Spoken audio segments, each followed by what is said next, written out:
Hi, it's Crystal here, Nature Inspired Relationship Coach, and I'm just sitting by this river. As I often do, it's a really lovely spot to sit and reflect, and I'm making the most of what's left of the summer. And it's got me thinking about flow. You know, how the river's flowing, it's very calm and still here, but rivers obviously flow in lots of different ways, but they always flow, they always end up in the sea, there's always movement. And that's really important to think about in the context of your relationship, because I do see lots of couples who really resist flow, who essentially, what I mean by that is they're resisting any uncertainty in the relationship, they're resisting change and all of the uncertainty that change brings. So it could be that they're worried about making big decisions about careers or moving house or children, or it could be something more integral to the relationship. So it might be that they're concerned about the future of their relationship and they're trying to compromise on things and really struggling to do that. And there is a lot of fear about what if they make the wrong decision, what if they get it wrong. You know, and it might be something to do with conflict. It might be that some couples who come and see me, they often struggle to resolve conflict in a way that they both feel like they've been heard and that they've resolved it with compassion. And so what tends to happen, these couples get stuck. And in nature, if something becomes stuck, like a river, it will just become stagnant.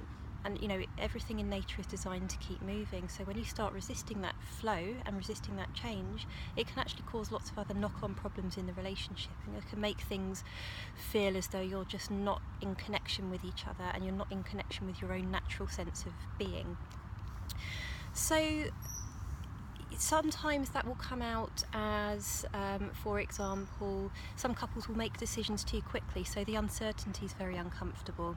So some couples rush into trying to resolve a conflict and then they might come away from it feeling as though they're not really happy with the resolution and that there's still resentment underlying. It might be that some couples choose to bury certain feelings about that, or they choose to not really go into the depth of their problems and skim over the surface, and then what that leaves is an undercurrent that hasn't really quite been resolved, and it can come up years later sometimes.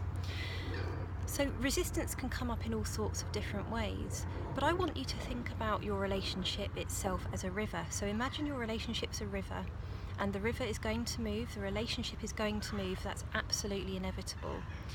It has a source, it has an end, and you're on this journey together, and it's a lifelong journey.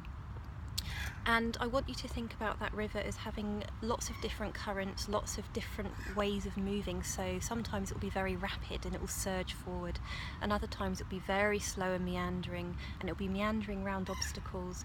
And I want you and your partner to think of yourselves as sitting in a boat on that river, just going with the flow and just seeing where that river takes you, because you don't always have to have an answer to every single problem or every single conflict, and not everything's resolvable, at least not immediately. And I think we do tend to rush into wanting to resolve things quickly, because if we don't, then there's the uncertainty. So sometimes it's really important to just do nothing and then just trust in the river to take you to where it is that you need to go, without making knee-jerk decisions.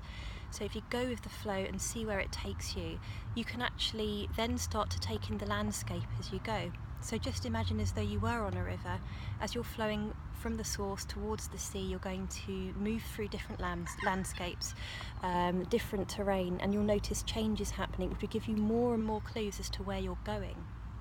So the landscape might become flatter. At some point it might become more rugged, more hilly, and at some point it might stretch out further, and eventually you can start to see where you're going, and you can make choices accordingly, as you know, because you've basically put your trust in the river to take you, and you can take in those surroundings, and you've given yourselves time to see where you've moved together, and you can make decisions from there. So that's a really, really important lesson that nature can teach us. So it's not always about having a solution. It's actually embracing the uncertainty and embracing where that might take you in your relationship, and that's perfectly okay.